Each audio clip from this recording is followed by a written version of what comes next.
Welcome in to the roundtable. I'm Brad Wakai. That's Tyson Gentry. We have another bonus episode for you all today. We're talking golf, baby, a little small ball. And why maybe we talking golf, Tyson?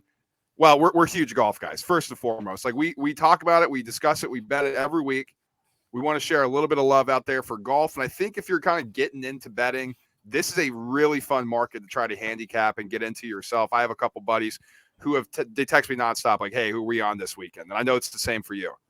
I think golf, weirdly enough, is maybe the most fun one. The golf is like betting golf is different because you don't have to pick a winner. You can pick somebody to finish in the top 40 and you can make money. And it's parlay in golf is much different, right, than putting together a same game parlay in the NFL. You need all of these variables to go right for Gabe Davis to catch a touchdown, Devin Singletary to have 100 yards, and Josh Allen to run one in. In golf, you just need the best players in the world to show up and play as the best, and you can walk away with a pretty good chunk of change. You don't really even have to do that much work. It's awesome. It is awesome. And so we're going to do a lot more of that content for you all this year. Let's start with the recap. So I know it's starting late football season. People are more so paying attention to that. It's hard to pay attention to this, but that's what we got you covered. And so we started with the Tournament of Champions out there at Kapalua in Hawaii, won by Jon Rahm. Now, he made an absolute tear on the back nine. He finished 27 under, shot 10 under the final round. I myself was on Colin Morikawa, who was leading this tournament the entire time. He finished in second place, minus 27, only managed to go one under the final day, which was unfortunate. But that is the first of many of the Jon Rahm victories this year. At the Sony Open in Hawaii, Siwoo Kim, 18 under, the winner. Hayden Buckley, 17 under, finished second, and Christian Kirk, 15 under, finished third. The American Express out there in California, Jon Rahm, winner, minus 27. David Thompson, minus 26, finished second. Xander and Christian Kirk finished third. Tied for 25th. Rookie Taylor Montgomery finished fifth, 24 under. Farmers Insurance at Torrey Pines. Max Homa, California Max won, 13 under. Keegan Bradley second, 11 under. Morikawa, 10 under, was third. AT&T Pebble Beach Pro-Am. Awesome tournament. Justin Rose winning this one at 18 under. That was a really fun tournament to watch. That was. The party, Sunday, Super Bowl Sunday. Scotty Scheffler wins the Phoenix Open over there in Scottsdale, Arizona at 19 under. Nick Taylor, second, 17 under. Jon Rahm, right there, 14 under at third. And then the Genesis Open at Riviera, which we are coming off of last week. Jon Rahm, 17 under, your winner. California Max, 15 under. Cantlay, 14 under, finished third. So, a lot of names you've probably heard up there that are familiar. Now, here's the story. Jon Rahm's won 5 of the last 9 golf tournaments he's been in. Like, he is on an absolute tear. The dude is red hot right now. Max Homa out in California is really hard to compete against. Dude is super good back in his home state. So we are now out of that. The California swing, we're moving over to Florida. So we're going to be talking about the tournament upcoming, the Honda Classic, giving you a preview there and give you an early Masters look ahead as that is a swing to get into Augusta. But let's start here, Tyson. It looks like Jon Rahm's unbeatable. This is the question floating around on golf Twitter, and people are like, man, Rahm won again. Can anyone beat this guy? Not when he plays his best. Not when Jon Rahm's on his A game. Like when this dude has it working, there's not a part of his game that is not only above average, but there's not a part of his game when he's playing well that's not elite. Like, and you can kind of nitpick certain things. Like maybe he's not making enough putts from 8 to 10 as you would like, but he's pin hunting. Like it doesn't matter if Jon Rahm hits one in, he's short sighted.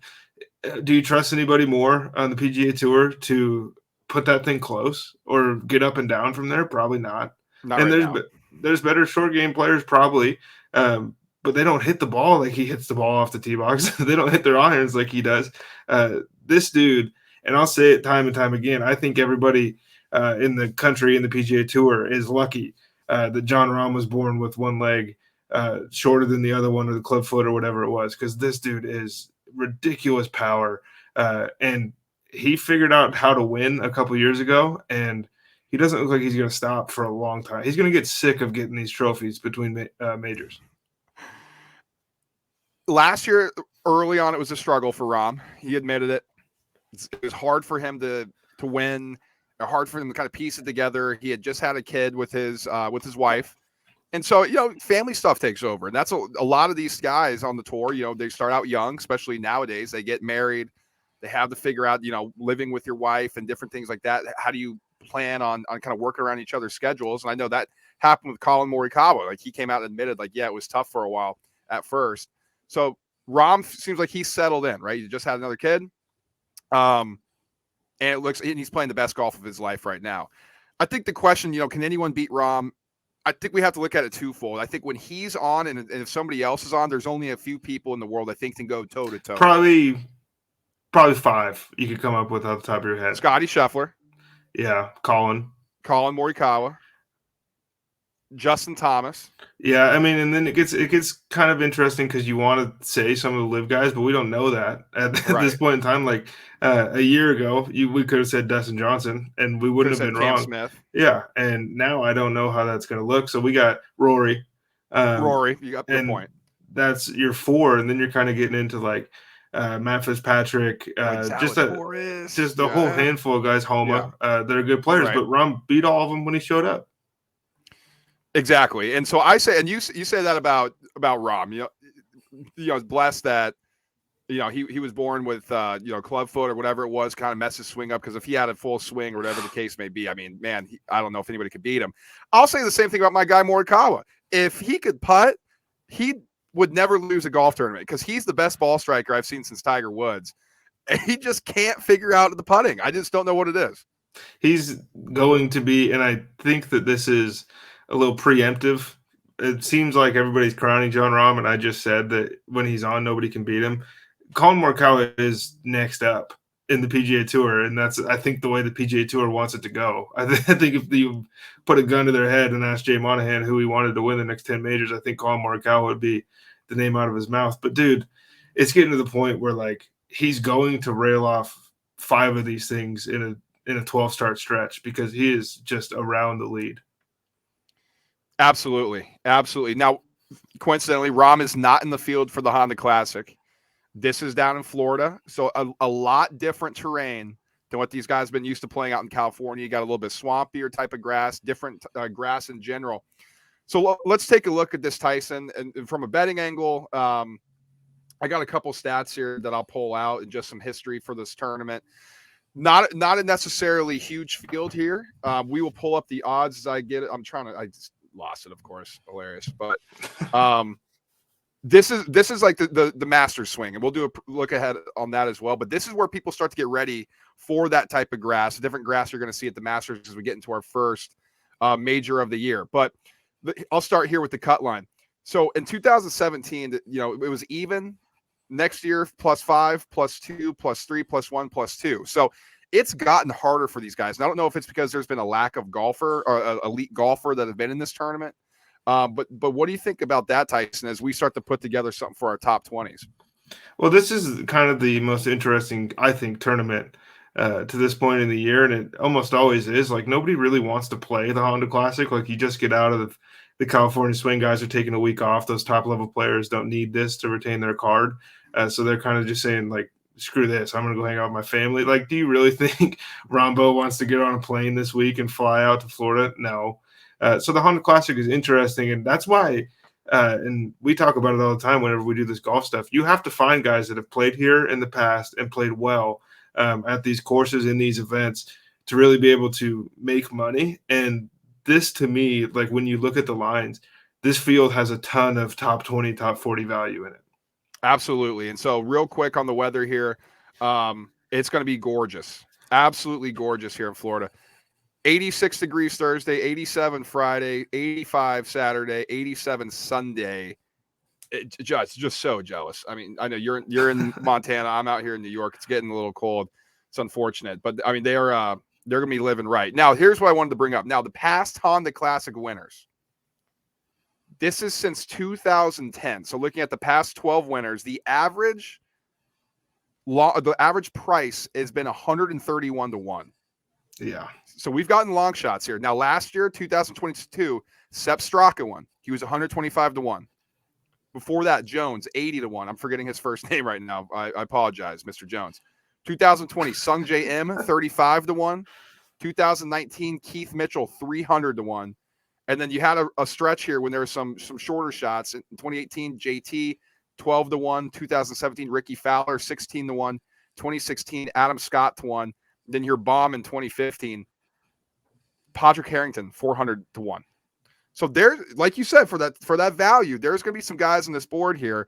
So let's take a peek as we pull up the odds here. This is courtesy of DraftKings. This is who we have available right now. There is nothing yet on FanDuel out as we were recording this on Monday night. Sung J M is your tournament favorite, plus 900, followed by Shane Lowry at plus 1,400. Those are your biggest names in the tournament. So let's start there, Tyson. Are you even interested at all and look at the favorites?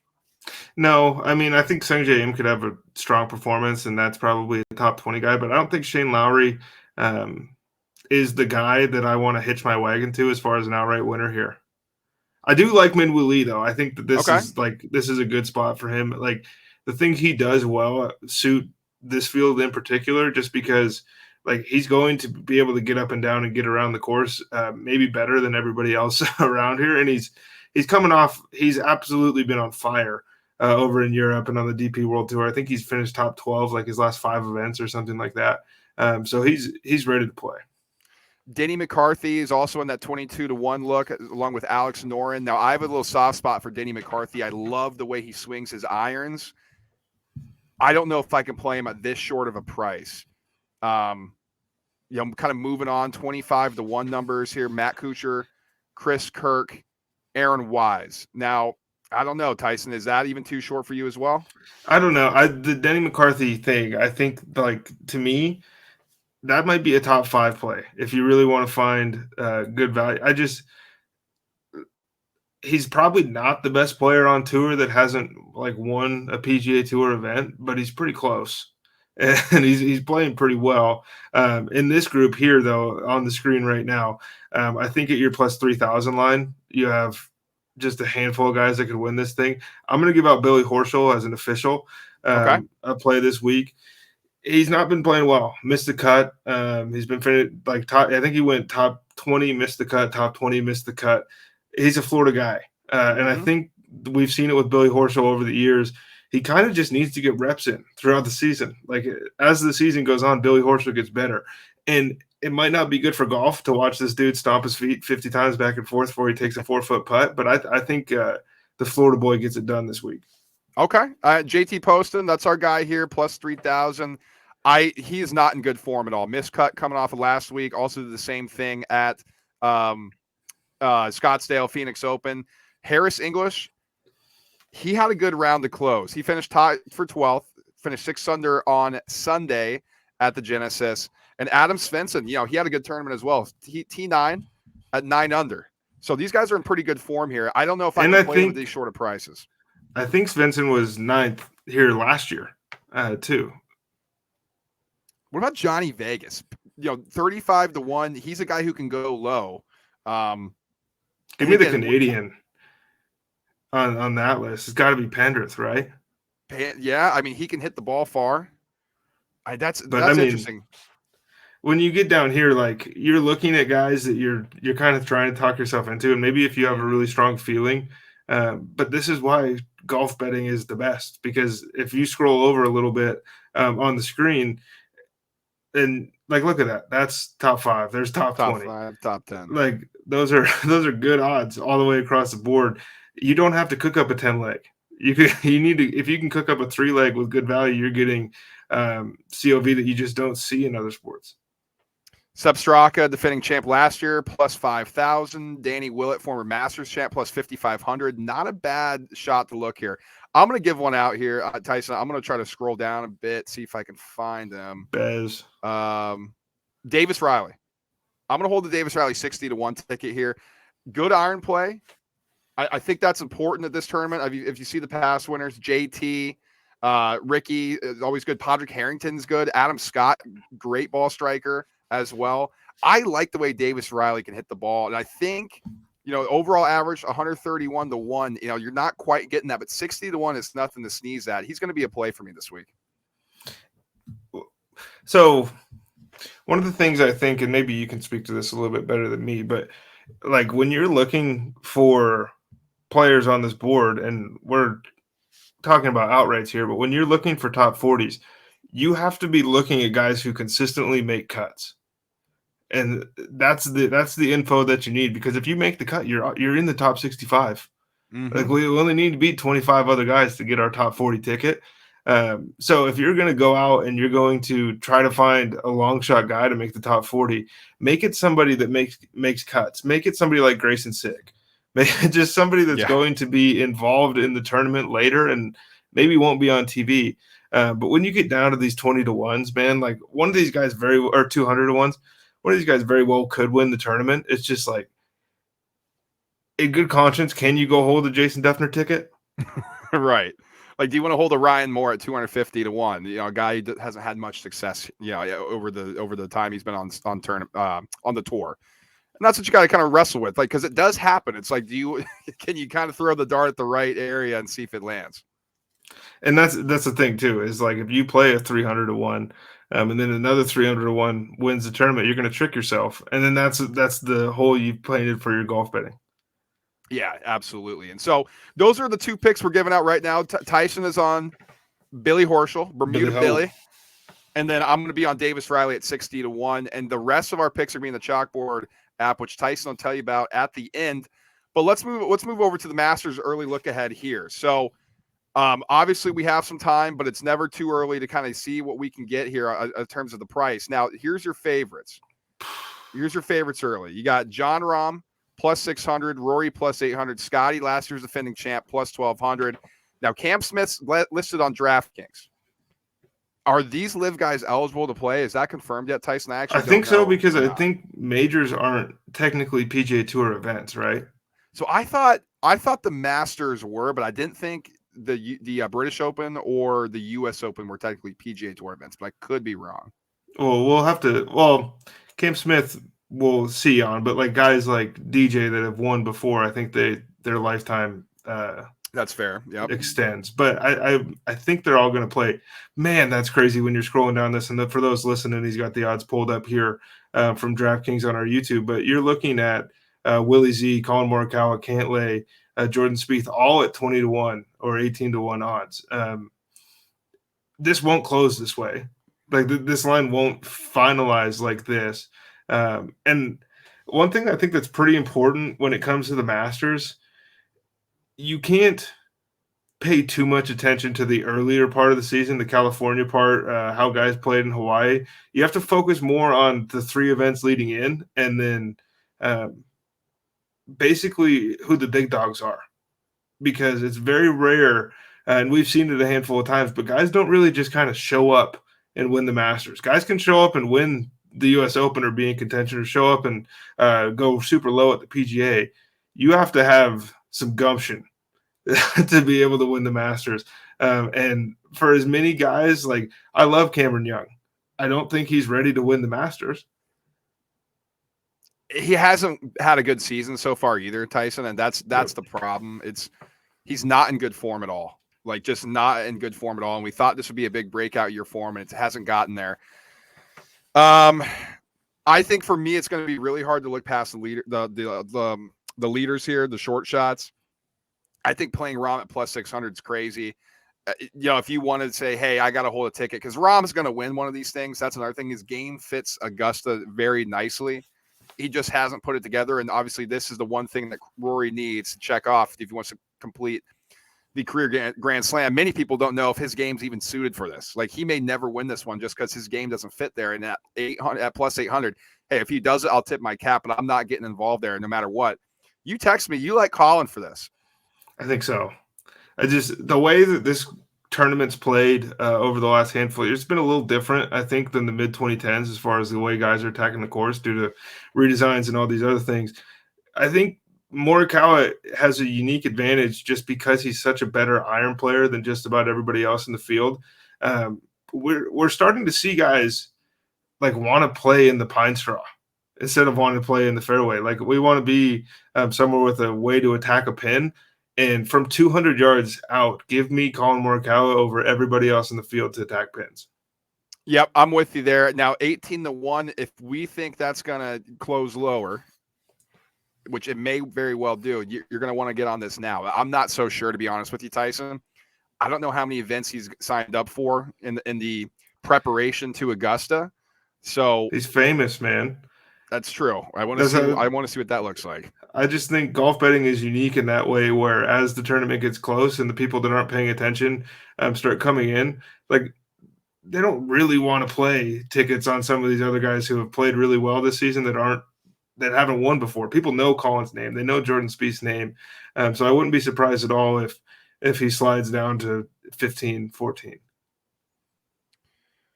All right. Well, that's going to do it for our first golf pod. Honestly, Tyson, we haven't talked too much about it, but we'll have the rest. And of how our we do Honda. last year? How did we do we last did good year? last year, man. I hit 5 outrights. My top 25. My top 20 picks, I think, are my personal best ones. I do pretty much all for plus money. I think the only one I don't do is maybe one around like a 110, 115. But that's extremely rare. Rest are plus money. I've been trying to dial those in a little bit more, and California is hard to dial in for me. So it was good that I got some value, but we did really good last year. And I know you were on the back end. You carried up for my slack. I was good on the front end. You were great on the back end. Well, you get lucky sometimes. Like that's all it was. I just got lucky, but I think we hit 3 out of 4 majors for outrights a year ago, and we had these picks in. I mean, I've text to prove it. I could show them. Like we had. I think I texted you a year ago, like literally a year ago, and said I'm on Chef, and you said me too for the Masters, and so that like it was good odds at the time. It was better odds a month before the tournament. Yeah, absolutely. And so where can they find all these picks, Tyson, as we finalize our Honda Classic card? They're in the Chalkboard app. You can download on the App Store or Google Play, wherever you get your apps. We're in there. We're betting golf. Obviously, we're betting MMA, the NFL, NBA, NCAA football and basketball, hockey, pretty much anything you can think of. Brad had a wild table tennis parlay the other day, but we have whatever you can think of is in there. I think Brad is, what are you at? You're at 520 college basketball bets? Something like that. Yeah, it's a little ridiculous, but hey. We're putting 55, 60%. We're putting the groundwork in, so you don't have to. You can come tail us, or you know what? If you check the records in there that are posted after every day, like there's no hiding. So if you want to say, "Oh man, they're not even close," then fade us and make money that way. But just get in there and engage with us. Start a conversation, ask a question, tell us we're idiots, whatever you decide to do. Just hop in there. The group name is The Round Table, and it's on the Chalkboard app. In the meantime, like, subscribe, and share the show. We really appreciate the support. And if you guys are tuned in for the first time, make sure to like it. If you got a question, make sure to comment. We'll answer it. We'll answer it on the air as well. Contact us on our socials. Instagram's @_the roundtable pod _ TikTok is @_ the roundtable pod _ as well. Then you can send us a tweet anytime over @TRT_pod. We appreciate y'all listening. We will talk to you guys soon. Till then, peace.